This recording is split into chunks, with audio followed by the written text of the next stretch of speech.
आज की सबसे बड़ी खबर यह है कि इजराइल ने ईरान के ऊपर बहुत बड़ा हमला किया है। इजराइल ने ईरान के ऊपर ऐसा हमला किया है, मिडिल ईस्ट में इजराइल ईरान के बीच में कभी भी युद्ध छिड़ सकता है। छिड़ सकता क्या है, युद्ध छिड़ गया है। ऑपरेशन लायन राइज इसको नाम दिया गया, यानी उगता हुआ शेर। सोचिए, इजराइल जो है अपने किसी भी इजराइल जो भी अटैक करता है आज किसी भी मिलिट्री से, अगर अपनी मिलिट्री का कहीं पे भी इस्तेमाल करता है, कहीं पे भी, जैसे गाजा में या और जैसे देशों पे, लेबनान, सीरिया, मिडिल ईस्ट में कहीं पे भी अगर आज इजराइल हमला करता है, उसके ऑपरेशंस के नाम ही ऐसे अजीब रहते हैं। तो सोचिए इजराइल के मिलिट्री ने ये क्या सोच के हमला किया है। तो आखिर ये जो इजराइल ने ऑपरेशन लायन राइज ये जो लॉन्च किया है, इसका मेन मकसद क्या है आपको पता है? ये इसका जो मेन मकसद है ये है परमाणु हथियारों को मतलब बनाने से रोकना। ईरान परमाणु हथियार सबसे ज्यादा बनाता है, तो ईरान जो भी परमाणु हथियार बना रहा है सबसे ज्यादा, उसको रोकने के लिए है ना ये बड़ा हमला किया गया है। अभी 2 दिन पहले क्या हुआ था कि है ना एक खबर आई थी कि अमेरिका के राष्ट्रपति डोनाल्ड ट्रंप ने ऐसा कहा था कि वो जो मिडल ईस्ट से है ना अपने जो पर्सनलिज है ना, पर्सनलिज जो अमेरिका के जितने भी है पर्सनल्स, उनको सबको है ना बाहर बाहर खदेड़ देंगे कैसे भी करके।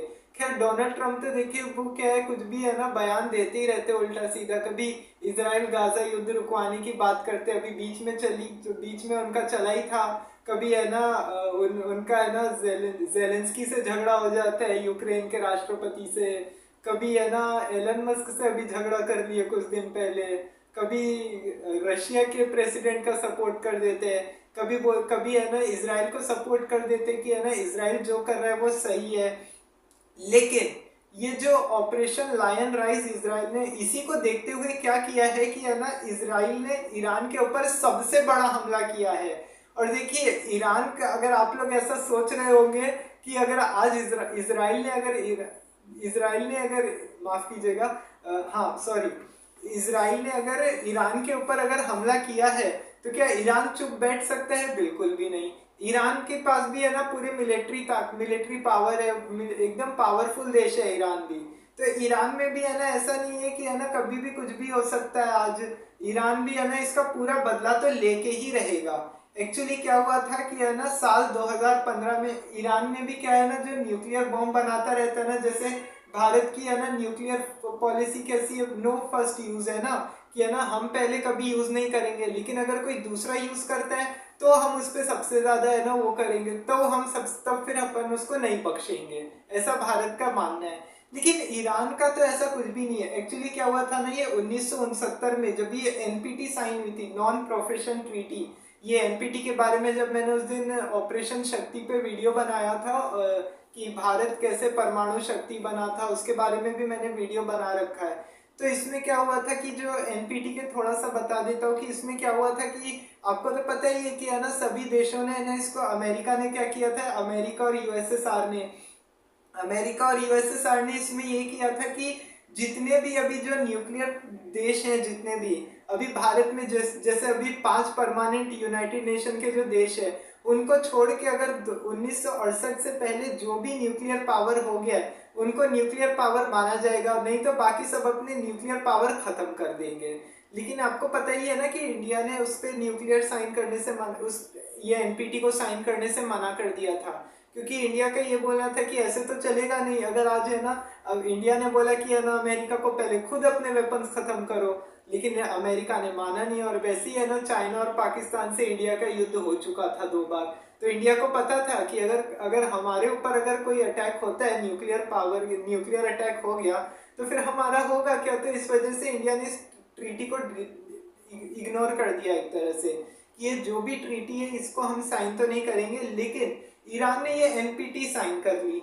अब ईरान ने एनपीटी साइन तो कर ली, लेकिन उसके बाद क्या हुआ कि है ना, अब जैसे पाकिस्तान का न्यूक्लियर पावर है, अब पाकिस्तान का जो न्यूक्लियर पावर है ना, यहाँ पे क्या करता है, यहाँ पे चोरी से वो जो चोरी का माल है ना पाकिस्तान में, वो सब चाइना के उस पे ही आता है। चाइना के बलबूते पे ही आज पाकिस्तान चल रहा था अभी तक, पूरी इकोनॉमी।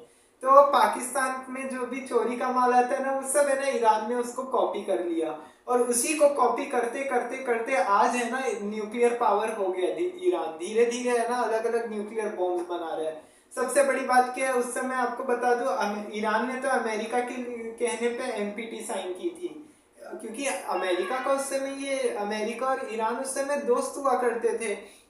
और उस समय क्या हुआ था कि अब जैसे सोवियत अफगान वॉर छिड़ गया, फिर उसके बाद 1969 से 1989 तक 1979 से 89 तक चला। हालांकि जब 1979 में यहाँ पे ईरानियन रेवोल्यूशन आया, जब क्रांति आई और ये यमतमी उल्ला खान जो वहाँ के जो अभी जो वहाँ के लीडर बने, उसके बाद क्या हुआ कि है ना अमेरिका और इसके बीच में, अमेरिका और सोवियत के बीच में वॉर छिड़ गया। इधर से गल्फ वॉर छिड़ गया और इधर ईरान और इराक के बीच में भी वॉर छिड़ गया। अब इधर सोवियत भी है ना पीछे घुस गया था। अब सोवियत, क्योंकि देखिए अब गल्फ वॉर हो रहा है, अब सोवियत घुस रहा है। अब सोवियत जैसे जहां पे खड़ा होता था उस समय अमेरिका की तो क्या आदत थी, सोवियत जहां पे खड़ा हुआ उधर अमेरिका तो सबसे पहले घुसेगा कि भाई सोवियत घुस रहा है तो हम कैसे नहीं घुस सकते। ये बात हो जाती है एकदम कि वो कंपटीशन करने वाली कि वो कर सकता है तो हम क्यों नहीं कर सकते। तो उसके बाद क्या हुआ कि चलो ठीक है, ये यहाँ से वॉर छिड़ गया। अब 1989 तक ऐसे चलता रहा। फिर उसके बाद हुआ क्या, अब न्यूक्लियर बॉम्ब बनाता रहा ये। लेकिन 2015 में क्या हुआ था, जो अमेरिका के पूर्व राष्ट्रपति थे बराक ओबामा ने क्या किया था, इसके साथ ईरान के साथ एक न्यूक्लियर डील साइन कर ली। और उसके बाद क्या हुआ कि है ना जो न्यूक्लियर डील साइन हुई तो उसमें ये बोला गया कि है ना अमेरिका ने बोला कि है ना तुमको मतलब जो न्यूक्लियर पावर है वो अमेरिका जैसे किसी के ऊपर, ईरान है ना किसी के ऊपर पहले न्यूक्लियर पावर ना करे, हमला ना करे, न्यूक्लियर पावर यूज ना करे। ईरान को सबसे पहले इसमें बोला गया था। हालांकि लेकिन जब ये इसमें जो न्यूक्लियर डील हुई थी, जो इसमें जो चीजें बोली गई थी, अब उसके बाद हुआ क्या कि अब जब यहाँ पे जब उसके बाद क्या हुआ 2016 में जब फिर से डोनाल्ड ट्रंप आ गए। डोनाल्ड ट्रंप ने क्या किया, फिर है ना वो बराक ओबामा की नीति को पलट दिया। और वो ट्रंप का तो हर बार का ऐसे ही, अभी जो बाइडेन आके गए, जो बाइडेन ने सारी पॉलिसीज लाई, वो सब है ना उसके खिलाफ उल्टा सीधा कर रहा है वो कि है ना ये चीज सही नहीं है, ऐसा वैसा। और ट्रंप तो ऐसे ही करते रहता है हर बार। तो इसलिए उसके बाद क्या हुआ कि ठीक है ट्रंप ने ये बात बोल दी। अब उसके बाद क्या हुआ, न्यूक्लियर डील को पलट दिया। अब उसके बाद क्या हुआ कि अभी आपको पता ही है कि है ना 7 अक्टूबर को इजराइल गजा के बीच में वॉर छिड़ गया। अब इजराइल गजा के बीच में जैसे ही वॉर छिड़ा 7 अक्टूबर 2023 को जैसे ही इजराइल और गाजा के बीच में वॉर छिड़ा, इजराइल ने, हमास ने इधर हमला कर दिया। इजराइल ने पूरा है ना सब जगह चालू कर दिया, अलग उनके ठिकानों को निशाना बनाना, ये वो। अभी तक है ना काफी समय से तक चल ही रहा है। जनवरी में अभी बात हुई थी 26 जनवरी के आसपास सीज फायर कराने की, कि यहाँ पे सीज फायर होगा। तो इसको लेके है ना यूनाइटेड नेशन भी है ना काफी है ना समझौते कराने की बातचीत करता रहता है। खैर यूनाइटेड नेशन का तो ऐसा है ना कि है ना आज तक है ना यूनाइटेड नेशन तो देख के लगता है कि है ना बना के कोई फायदा तो हुआ नहीं। आज तक कोई वॉर रुका नहीं है। रशिया यूक्रेन युद्ध को है ना 40 साल, माफ कीजिएगा, रशिया यूक्रेन युद्ध को शुरू हुए 40 महीने होने आ गए, अभी तक है ना युद्ध का समाधान अभी तक निकला नहीं पूरी तरह से। अभी तक देखिए अभी कुछ ताज़ा अपडेट तो आई नहीं है उसको लेके। अब अप्रैल में क्या हुआ था, ये चीज़ तो देखिए अप्रैल से ही है ना कहीं से लग रही थी कि है ना ऐसा कुछ होने वाला है, कोई बहुत बड़ा अटैक हो सकता है यहाँ पे। क्योंकि अमेरिका के अभी ट्रंप आए थे और ट्रंप ने क्या बोला था कि ये न्यूक्लियर डील से हम सहमत नहीं है, तो ये चीज़ तो हम मानेंगे नहीं। तब उसके बाद क्या हुआ कि है ना ठीक है, ट्रंप ने बोला कि है ना बातचीत करने के लिए बैठे। बातचीत करने के लिए अब बात हुई कि है ना ठीक है, काफ़ी दिनों तक बातचीत चली। अमेरिका अपने न्यूक्लियर पावर को छोड़ने के लिए तैयार नहीं था। माफ़ कीजिएगा, अमेरिका बोल रहा हूँ, ईरान, हाँ, ईरान न्यूक्लियर वेपन्स को छोड़ने के लिए तैयार नहीं था। अब दोनों सब एक दूसरे के ऊपर अड़े हुए थे कि है ना ये नहीं, यहाँ पे मान लो न्यूक्लियर बम बनाओगे तो इससे कुछ अंजाम बुरा होगा, ऐसा वैसा। अमेरिका और इधर सब एक दूसरे को काफ़ी है ना बातचीत करने की कोशिश कर रहे थे, लेकिन बातचीत से कुछ होना नहीं। अब बाद में इसराइल को हो गया कि नहीं, बहुत हुई बातचीत, बहुत हुआ सम्मान, अब है ना इनको असली में बताते हैं कि क्या वजह है। तो सोचिए, आज सुबह ही इजराइल ने ये ऑपरेशन लायन राइज को लॉन्च किया और उसके बाद न्यूक्लियर, वो उसको बोला जाता है कि है ना बेंजामिन नेतन्याहू पे भी है ना बहुत सारे अभी आरोप लग रहे हैं। और न्यूक्लियर प्लांट है ना जो हमें ईरान का, ऐसा भी बताया गया इजराइल की तरफ से, पूरा न्यूक्लियर प्लांट को ध्वस्त कर दिया गया है। न्यूक्लियर जो वहाँ के जो CIA जो क्या नाम है वो, जो इंटरनेशनल न्यूक्लियर एजेंसी है जो पूरे वर्ल्ड की, जो पूरे इसको देखती है कि कौन देश परमाणु हमला तो नहीं कर रहा, ये सब देखती है, उनका भी इसके तरफ से बयान आया है। अब देखिए इजराइल, अमेरिका ने तो देखिए इसके पहले भी है ना, आपको याद होगा साल 2020 में कासिम सुलेमानी को मरवा दिया था ईरान के। अभी पिछले बार क्या हुआ था कि ईरान की राजधानी तेहरान में भी है ना क्या हुआ था कि है ना जो हमास का चीफ था इस्माइल हानिया, उसको मार दिया गया अमेरिका इजराइल की तरफ से। तो सोचिए इजराइल को तो क्या है ना कि है ना कभी भी किसी पे भी जब जब मर्जी हो रही है तो हमला कर दे रहा है, चाहे वो हमास हो चाहे वो ईरान हो। इधर मिडल ईस्ट में अभी देखिए इजराइल, ईरान, सीरिया, यमन, और जितनी भी मिडिल ईस्ट की जो भी कंट्री है, हो सकता है सारी कंट्रीज है ना भी एक साथ वॉर में आ जाए, क्योंकि इधर तो इमरजेंसी लगा दी गई है। सबसे बड़ी बात है वहाँ के न्यूक्लियर साइंटिस्ट को मार दिया, जो रेवोल्यूशनरी गार्ड था ना, जो ईरान का रेवोल्यूशनरी गार्ड था, उसकी हत्या कर दी गई है। हुसैन सलामी, उसकी भी हत्या कर दी गई है। उसके बाद जो है ना वहाँ के एक और उसके चीफ थे, उसके जो रेवोल्यूशनरी गार्ड के एक और हेड थे, रेवोल्यूशनरी गार्ड के जो एक और हेड थे अब्दुल रशीद खान, उनको भी मार दिया गया। अब उसके बाद जो वहाँ के एक और ऐसे करके काफी सारे लोगों को ऐसे करके दिन दहाड़े मारा जा रहा है। अब इसके बाद क्या हुआ कि है ना जैसे ही इजराइल ने मारा, तो अब उसके बाद इजराइल ने जैसे ही मारा, इधर अमेरिका ने भी अपने बहुत, सॉरी बार बार अमेरिका बोल रहा हूँ यहाँ पे, ईरान ने क्या किया कि है ना यहाँ पे युद्ध छेड़ दिया। यहाँ से अपने अपने है ना सारे है ना वो ड्रोन्स है ना ईरान ने इजराइल की तरफ लगा दिए। ईरान ने बोला कि नहीं, हम बदला तो लेंगे ही अब कैसे भी करके। देखिए कोई भी कंट्री ऐसी ही करती है, अगर एक कंट्री का अगर दूसरी कंट्री से अगर कुछ होता है तो सबसे पहले वो दूसरी कंट्री तो उसको बदला लेने के लिए तो बोलती है कि हम बदला तो लेंगे इस चीज का। तो अब उसके बाद क्या हुआ कि है ना ईरान ने इधर बोल दिया कि नहीं अब तो हमला करेंगे हम। अब ईरान ने भी है ना अपने 100-200 ड्रोन है ना इधर लगा दिए। ईरान की राजधानी तेहरान में भी क्या हुआ कि है ना मिडल वेस्ट के वेस्ट साइड में है ना पूरा है ना हर जगह सुनने में आया आग लगी हुई है। इसमें तो पता है अभी ये तक भी सुनने में आया है कि है ना सिविलियंस भी मारे गए हैं। अब ये जो ऑपरेशन लायन राइज है, अब ऑपरेशन लायन राइज का पार्ट 2 भी लॉन्च कर दिया गया है अमेरिका की, ईरान की तरफ से। ईरान की तरफ से ईरान की तरफ से ये लॉन्च कर दिया गया है ऑपरेशन लायन राइज। इसका सेकेंड फेज भी लॉन्च हो गया है।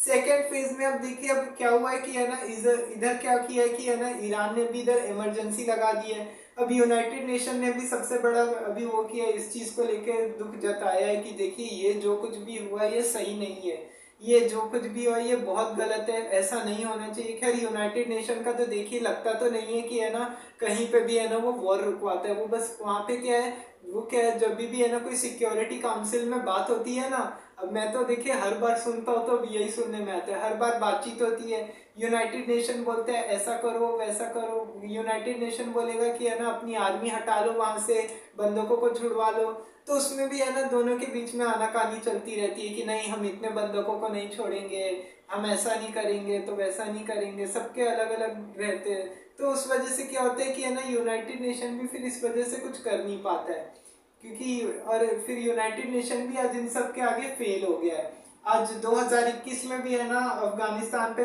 तालिबान का कब्जा हो गया, उसमें भी आज यूनाइटेड नेशन ने है ना नहीं कुछ कर पाया। यूनाइटेड नेशन हो गया या अमेरिका जैसी जो कंट्री है जो अपने आप को सुपर पावर समझती है और अपने आप को है ना सबसे बड़ा है ना बताती है डेमोक्रेसी का एम्बेसडर, अमेरिका का तो ऐसा है ना कि है ना वो उसका रहता है कि दो देशों को लड़वा देते हैं एक साथ, फिर है ना आपस में हथियार दे देते हैं, फिर है ना बातचीत करने के लिए टेबल पे बिठाता है और है ना टेबल पे फिर बातचीत कुछ होती नहीं है। अमेरिका का भी है ना एक तरह से दोगला रवैया है, अगर आप देखें कहीं पे भी, चाहे वो भारत पाकिस्तान के इसमें देख लें आप, चाहे कहीं पे भी कोई भी ऐसी बात होती है, अमेरिका का यही रहता है, यही स्टैंड रहता है हर जगह। अमेरिका यही स्टैंड लेता है। और इसके बाद क्या एक्चुअली अभी सबसे बड़ी बात क्या है ना कि डोनाल्ड ट्रंप को है ना अभी पीस प्राइज चाहिए, शांति का नोबेल पुरस्कार चाहिए।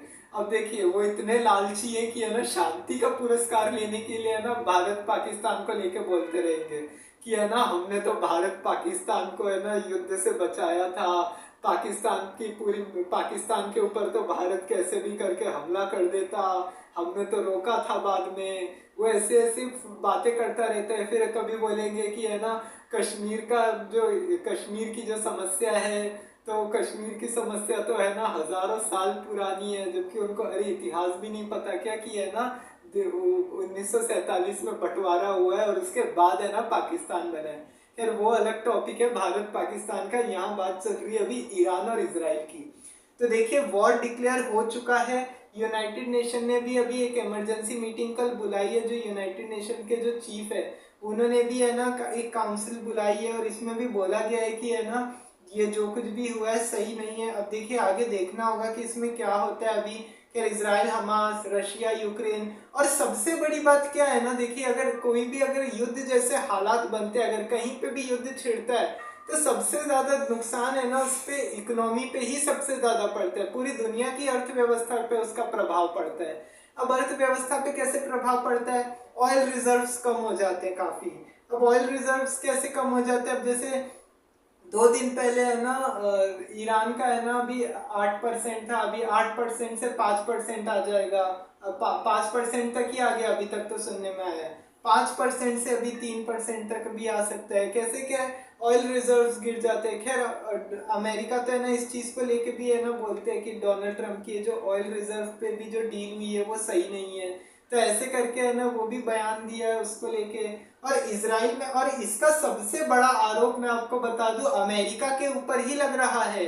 अमेरिका के ऊपर ही लोग, पूरी दुनिया इस चीज को लेके अमेरिका की ही आलोचना कर रही है कि है ना अमेरिका ने ही भारत पे, माफ कीजिएगा, अमेरिका ने ही है ना इसराइल को हमला करने के लिए उकसाया है ईरान पे। अब अमेरिका के ने ही उकसाया है, तो ऐसे करके अब दोनों के बीच में युद्ध होगा। अब देखिए कितनी गलत बात है कि है ना एक कंट्री अगर ऐसे उकसा देती है। अगर इसराइल अगर थोड़ा पेशेंटली अगर वेट कर लेता, या अगर इसराइल को अगर हमला करना था, तो सबसे बड़ी बात है कि ना वहाँ के जो आतंकवादी है या जो है ना गलत कर रहे हैं उनको है ना पकड़ के सजा दो ना। आप उसके, अगर एक इंसान अगर गलती करता है तो आप उसके पीछे पूरे देश को क्यों है ना फंसा देते हो, क्यों है ना पूरे लोगों को, बेगुनाह को क्यों मारते हो, उनका क्या गुनाह है भाई। अब इतने लोग अगर मारे जाएंगे, देखिए सबसे ज्यादा प्रभाव है ना महिलाओं पे, बच्चों पे। और जो युद्ध में सैनिक तो मारे जाते हैं लेकिन उनके ऊपर ही पड़ जाता है। अब उसकी वजह से क्या होता है, जो छोटे छोटे बच्चे कितनी बार अनाथ हो जाते हैं ऐसे में। कोई है ना किसी से अलग हो जाता है, या कोई किसी से फैमिली अलग हो जाती है, सबका अलग अलग हो जाता है, कहीं किसी की डेथ हो जाती है। सबसे बड़ी बात क्या होती है, अब है ना खाना नहीं मिल पाता है। अभी है ना 2 दिन पहले सुनने में आया है कि है ना क्या हुआ था कि है ना इसराइल हमास का भी जो चल रहा था ना, तो उसमें क्या हुआ कि है ना इसराइल ने गाजा में पूरा ब्लॉकेड लगा रखा था कि है ना कोई भी राहत सामग्री वहां पे नहीं पहुंचेगी। अब ये इसराइल ने तो ऐसे ही कर दिया। और जो शिप जा रहा था है ना पहुंचाने के लिए, शिप को इंटरसेप्ट कर दिया गया। और उसमें ग्रेटा थनबर्ग भी थी। ग्रेटा थनबर्ग जो है ना वहाँ की एक साइंटिस्ट है अमेरिका की। और उसके बाद क्या हुआ कि जो वैज्ञानिक और जिसने है ना किसान आंदोलन को लेकर भारत में जिसकी खूब चर्चा हुई थी, किसान आंदोलन पे काफी बयानबाजी की थी कि है ना किसान आंदोलन में जो कुछ भी हो रहा है वो सही नहीं है, ऐसा वैसा। खैर वो अलग टॉपिक है। किसान आंदोलन को लेके भी है ना बहुत ट्वीट पे ट्वीट किए थे उसने, ग्रेटा थनबर्ग ने। तो अब उस दिन क्या हुआ कि है ना इजराइल ने क्या किया, इसराइल ने मतलब जब क्या किया कि अब ये जब जैसे ही इसको शिप से ले जाया गया और जब शिप को इंटरसेप्ट करके वहां से भेज दिया गया, तो इसराइल को क्या लगा कि है ना ये तो है ना हमारे ऊपर, ये ग्रेटा थनबर्ग ने ऐसे एक वीडियो बना के है ना जारी किया था, वीडियो पे वायरल करके बोला था कि है ना ग्रेटा थनबर्ग किडनैप हो गई है। उसने है ना अपने मन से ही है ना वीडियो बना के है ना ऐसा खुद से वायरल करके बोल दिया कि है ना उसको किडनैप कर लिया गया। सोचिए इसराइल इस तरीके की हरकतें करता है। अब देखिए ईरान में अभी सबसे बड़ा युद्ध छिड़ रहा है, अभी युद्ध चालू है। इसराइल में अभी सबसे बड़ा युद्ध होने, अभी इजराइल और ईरान के बीच में भी जो हमला हो गया, अब ऑपरेशन का ये दूसरा पार्ट भी लॉन्च हो गया, हो सकता है ये तीसरा चौथा करके है ना, ये अब वॉर डिक्लेयर तो हो ही गया। अब देखिए दोनों आपस में तो लड़ेंगे ही। अब उसके बाद अब देखिए आगे जैसा भी अपडेट होगा इसके बारे में मैं जैसा भी आगे होगा अगली वीडियो में आपको बता दूंगा।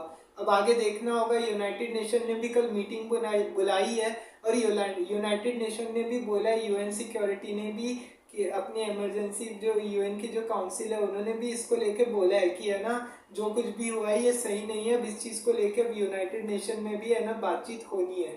तो देखते हैं कि है ना यूनाइटेड नेशन भी है ना क्या अभी इसके ऊपर क्या इस समस्या का समाधान कैसे करता है, अगर दोनों के बीच बात बन पाती है या नहीं बन पाती है वो सब आगे देखना होगा। बाकी अभी तक के जो अपडेट्स आए थे इस वॉर को लेके वो सब मैंने पूरा बता दिया अभी इस चीज़ को लेके कि ताज़ा अपडेट क्या है अभी तक के। तो ये अभी आज की सबसे बड़ी खबर थी। तो है ना अभी इसी के साथ आपसे अभी अगले वीडियो में मिलेंगे। तब तक के लिए चैनल को सब्सक्राइब जरूर कर दे, वीडियो को आखिरी तक देखें पूरा और वीडियो को लाइक एंड शेयर करना ना भूलें। ज़्यादा से ज़्यादा दोस्तों में शेयर करें, अपने फैमिली में भी सबको बताएं कि ये वीडियो ज़्यादा से ज़्यादा लोगों तक जाना चाहिए। तो आज के इस वीडियो में इतना ही, अगली मुलाकात कल के वीडियो में होगी। फिर जैसा भी अपडेट होगा तब तक उसके बाद फिर आके इस वीडियो में अगले वीडियो में बता देंगे। जय हिंद, जय भारत।